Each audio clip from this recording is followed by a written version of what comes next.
Hello everyone, Brian Zane here with a very special edition of Getting Into the Biz. I've gotten a lot of comments, a lot of people asking me, what do you have to do if you're a woman to get in the business? How is it different when a woman gets into the wrestling business? Well, I can't answer that question, but I have two people here who can. To my right is Beatrice Domino, to my left is Charysma. Ladies, thank you so much for being a part of this very special edition of the show. I really appreciate it. No problem. Glad to be here. So the first question I have, and you guys can take turns answering this, is what made you want to become a wrestler? Well, for me, just watching it as a kid, I don't exactly know what attracted me to it. Maybe it was just the art form or just something different than I'm seeing at like 6 years old.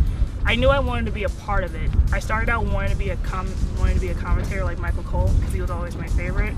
But then I remember Jerry Lawler specifically saying you can't be around wrestling your whole life without falling in love with the in-ring competition. And so eventually it just became a desire of wanting to actually be in that ring. And just here I am now. Also the first person I've ever heard on record to say that Michael Cole was their favorite. That's the first I've ever heard. God, everybody hates Michael Cole, dude. Wow, man. So for you, Kat, what made you want to become a wrestler?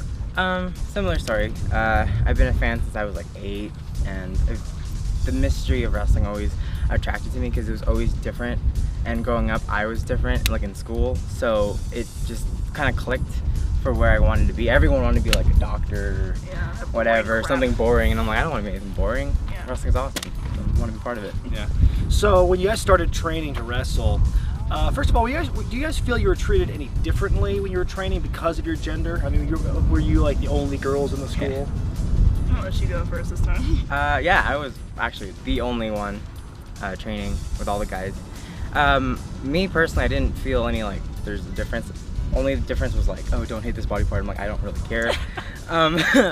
But otherwise, once you step in the ring as like a woman, you have to put yourself in the mindset that there is no gender, and all the guys will give you that respect and treat you such, and not go light on you or whatever, or not like treat you like a sentimental flower they think you are. No, they're gonna hit you, and they're gonna hit you hard because you want to be in there. So it was like that for me. For me, it was pretty much the same. I started out being the only girl in my school amongst maybe like 7 guys. There was no taking it easy on me. I mean, I already look pretty big compared to a lot of other girls you see, so there was no way that they were gonna be like, take it easy on this chick. And I got the comment too, like, you know, watch the chest area. Like, dude, there's not really much there. You can hit whatever you want. Yes.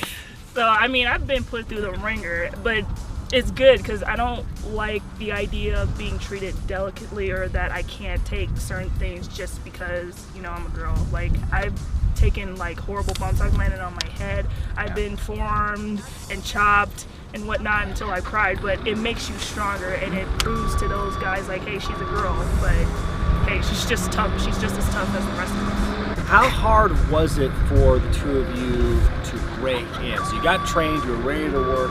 Were there any hurdles or obstacles you guys had to overcome just to even get the first booking? Shoot.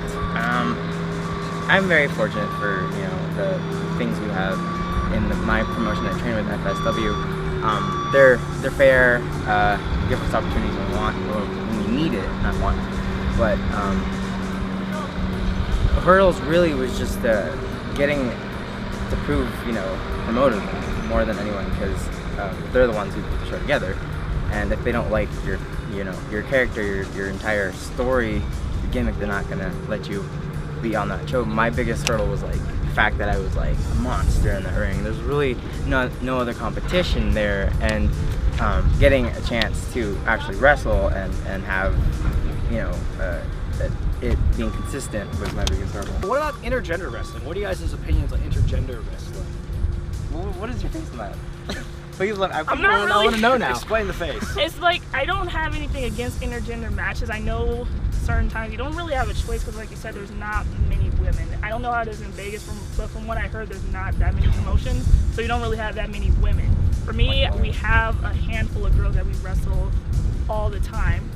I don't mind wrestling a guy if the story makes sense. Right. If there's a guy who looks like Brian Cage, wanting to fight me. I'm like, okay, because this totally does. Right. It totally seems I can take that guy on. That'd be awkward. Man. Yeah, but I mean, if There's the no guy's quality in like that. just of a reasonable build that looks like I can put up a fight against him, maybe we can put on a decent story. Obviously, I'd probably lose, but I mean, if it makes sense, then yeah. But to me, I'm just more of the classic female on female.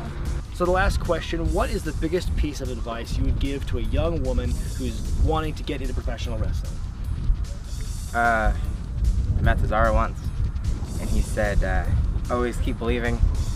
And everyone says never give up. That's pretty obvious. You shouldn't in anything in your life. Stick with it.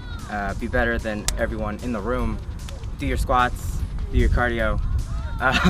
Just be ready to take on every single difficult challenge, because it's not for the faint of heart, and a lot of people are gonna break you down because you're a woman stepping into this industry that you say we don't belong. You gotta keep fighting. You know, it's like the last fight of your life. What are you gonna do? You're not gonna get knocked out and just take it, right? You're gonna get back up and face it. The biggest advice I could give to any woman would be, don't be afraid. A lot of this business is mental. A lot of people think it's physical because of all the moves and stuff. Let me assure you that's a complete lie. I mean, yeah, we do wrestle, but everything that you see in that ring, you have no idea what it takes to get there behind the scenes. Having to deal with so many petty drama and like, just like she said, having people break you down. It can be family members, it can be friends, it can be the people you train with, it can be your coaches, it can be fans. Like, it's mentally stressing and tiring. But if you can push through that, then there's like an unlimited amount of stuff that you can achieve. I just want to thank Kat Charysma and Beatrice Domino for taking part in this very special edition of Getting Into the Biz. I hope it answered a lot of people's questions, not just if you're a woman getting into wrestling, but anyone who wants to get into wrestling, because these guys have a lot of good advice here. So I'm going to post their links to all their social media accounts in the description section. I hope you check those guys out. Be sure to thumbs up this video if you like it, subscribe to Wrestling with Regret, and don't forget to buy the t-shirt. I'm Brian Zane. I'm Brian Zane, and I'll see you next time. Boom.